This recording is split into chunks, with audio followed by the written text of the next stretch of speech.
Okay guys, welcome to story about virtual functions and polymorphism.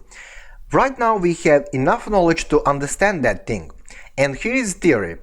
In a primary class you're gonna create just name of virtual function. And in all other classes that inherits from primary class, you're gonna get into details about what those functions will do. Now, those functions will have the same name, but they will be in different places. So let's start cranking some code, as they say, primary, and inside the public section, for the first time you're gonna use a new command, a new keyword, virtual, and void will be return type, let's use that term, return type of method, and the name of method will be just printing. So we will just print some stuff on a screen.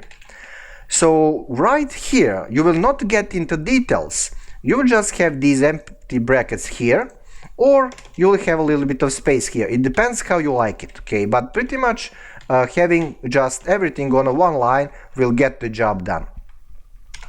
So this is the story in primary class. Right, so let's start rolling with secondary classes. Class secondary will inherit from public area of primary class, and in such a way that we will get into details about what this method will do. Okay, so public section and void, same name, and we will just print, for simplicity reasons, something simple. But please note, here we do have operation, and here we just have a name with virtual as a prefix. So I am from a secondary class and line, and the same stuff for tertiary class or third one.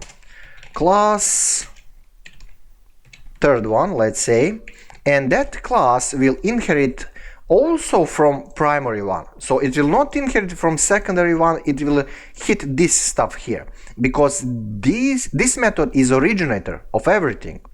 Okay, so public primary, and here we're gonna have same situation with different operations. So void printing, of course, same name, that's the whole purpose of polymorphism and virtual functions. So cout, you know that up till now, I am from third class. And line. Now, here's the thing, down there we're gonna create two objects based on different classes, and they will yield us different results. But please note, because there is a similarity when you look into previous tutorials, but we were doing in previous tutorials like primary, a secondary will inherit from primary, and third one will inherit from secondary, like a ladder, and so on and so on.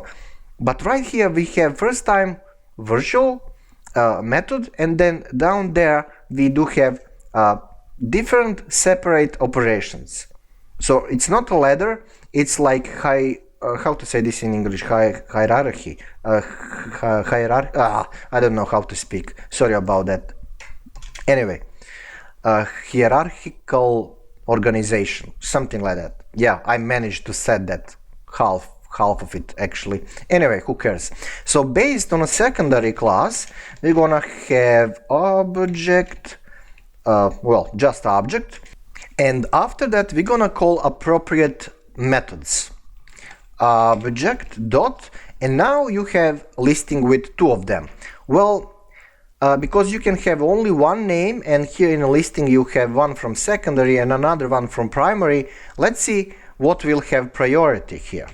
So let's run this code a bit, and there you go, I'm from secondary class. So that stuff is totally normal to expect. Well, the moral of the story here is that we are talking about automatic recognition, and that is possible because in a base of primary class we do have that virtual method. So yeah, there is a difference between this tutorial and previous one. So same stuff for another object, which will be based on third class object, let's say 2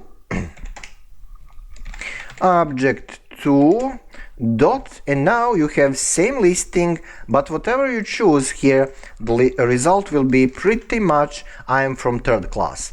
So automatic recognition. Let's test that. And there you go. Everything works as it needs to work. Okay guys, that's pretty much it in this tutorial. Just remember to use virtual if you ever need this kind of code organization. And yes, you can have totally empty Blanco method at the top of primary class. That's it. Thank you for watching as always, and see you next tutorial.